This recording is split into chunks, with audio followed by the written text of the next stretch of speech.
নমস্কার, মুখার্জি কুকিং ব্লকে আপনাদের সবাইকে স্বাগত। দই বেগুন আশা করি সবাই বানিয়েছে, তবে একটা ছোট্ট রিকোয়েস্ট, এই প্রসিডিওরে একবার বানিয়ে দেখবেন, দারুণ লাগবে। চলুন তাহলে আজকের রেসিপিটা স্টার্ট করা যাক। সবার আগে কিছু বেগুন ধুয়ে টেবিলে নিয়ে নেব, তারপর একটি ছুরির সাহায্যে লম্বা লম্বা করে ভালো করে কেটে নেব। তবে মাথায় রাখবেন, বেগুনের ওপরের যে বোটাটা আছে সেটা কিন্তু আমরা ফেলবো, তাহলেই কিন্তু হোটেল স্টাইল বা বিয়েবাড়ি স্টাইল দেখতে হবে। এই পেলেন, হলুদ মাখালাম, তারপর লাল লঙ্কা গুঁড়ো দিলাম, এবার নুন দিচ্ছি। এইবার হাত দিয়ে ভালো করে মশলাগুলো মাখিয়ে নিতে হবে বেগুনে।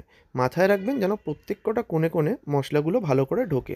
দেখতেই পাচ্ছি। এবার একটা কাঁচের বাটি নেব, তাতে 100 গ্রাম দই ঢেলে নেব। ম্যানুয়াল ব্লেন্ডারের সাহায্যে ভালো করে ফেটে নিতে হবে। দেখতে পাচ্ছেন কি সুন্দর ফাটা হয়ে গেছে। এবার একটি আদা নিয়ে সেটি সুন্দর করে খোসা ছাড়িয়ে কুচি কুচি করে কেটে নিতে হবে। এরপর একটি হামানদিস্তার সাহায্য নিয়ে আদাগুলো তার মধ্যে দিয়ে ভালো করে থেতো করে নিতে হবে।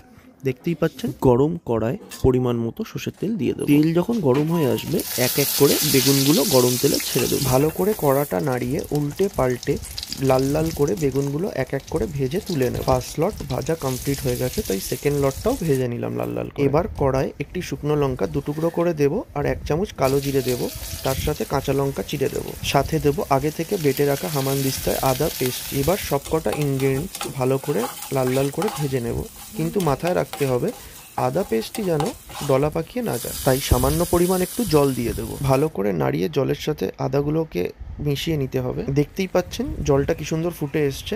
ঠিক তখনই আগে থেকে ফেটে রাখা টক দইটি ঢেলে দেবো। আমি যখন সবকটা ব্যাপার ভালো করে মিক্স করে নিচ্ছি, আপনারা যারা এখনও আমার চ্যানেলটি সাবস্ক্রাইব করেননি তারা সাবস্ক্রাইব করে নেবেন প্লিজ। 1 চামচ নুন দিয়ে দেবো পরিমাণ মতো, কিউব করে কেটে রাখা টমেটো কুচিগুলো দিয়ে দেবো। সুন্দর একটা কালারের জন্য 1 চামচ হলুদ দেবো। আজকের ডেটে ম্যাগি মশলা সবার বাড়িতেই থাকে, তো হাফ প্যাকেট ম্যাগি মশলা দিয়ে দেবো, এতে স্বাদটা খুব সুন্দর আসবে। সমস্ত কিছু উল্টে পাল্টে ভালো করে নাড়িয়ে নিতে হবে অ্যাটলিস্ট 2 মিনিটের জন্য। গ্রেভি থেকে যখন তেল ছাড়া শুরু করবে, ঠিক তখনই কাসুরি মেথিটা ভালো করে ক্রাশ করে দিয়ে দেবো। কাসুরি মেথিটাকে ভালো করে গ্রেভির সাথে মিক্স করে নেব। 1 চামচ চিনি দেবো, কারণ নিরামিষ তরকারি একটু মিষ্টি না হলে ভালো লাগে না। সামান্য জল দিয়ে দেবো, কারণ গ্রেভিটা পুরো টেনে গেছে। তারপর এক এক করে বেগুনগুলো দিয়ে দেবো। আপনারা বেগুনগুলো এইভাবে না দিতে চাইলে অসুবিধা নেই, প্লেটের মধ্যে বেগুন ভাজাগুলো রেখে গ্রেভিটা তার উপরে দিয়ে দিতে পারেন, কারণ বেগুন তো আমি আগে থেকে ভেজেই রেখেছিলাম। আমার দই বেগুন বানানো কমপ্লিট। এরপর একটি পাত্রে রেখে ধনেপাতা ছড়িয়ে দেবো। তারপর গরম রুটি কিংবা পরোটা, ভাত কিংবা পোলাও সাথে সবাইকে সার্ভ করুন। আজকের রেসিপিটি যদি আপনার কোনোভাবে হেল্প হয়ে থাকে, তাহলে মুখার্জি কুকিং চ্যানেলকে লাইক কমেন্ট শেয়ার করে এগিয়ে নিয়ে যাবেন।